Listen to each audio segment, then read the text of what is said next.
gabaygii musharax xildhibaan Cobra wuxuu dhacayaa sidatan niman iyo aflabadan haddaan qaylo la istaago aan uuro iyo waawaray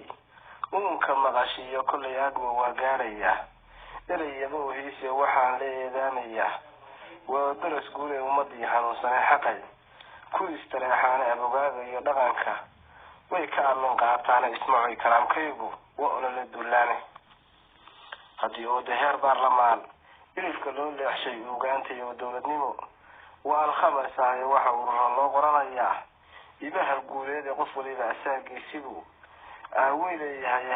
hayeeshe asluub bay rabtaa lagu aloosaay dad hore la soo aaminaan eeda ilaahay ayaan hore wixii tegay intaan ka ashkatoonayno maanta inoo aadan yahay jaanis ayare Cobra waa aqoonyahan bulshadu ku intifaaceen afka iyo hidihii bay wadaa ubuxu saaraaye waa gaar dhaqankeeda iyo magacu ay qaar baa qabiil ordaya lagu ilaaqay ummaday u dhaxaysa dad wasaaab yaqaanay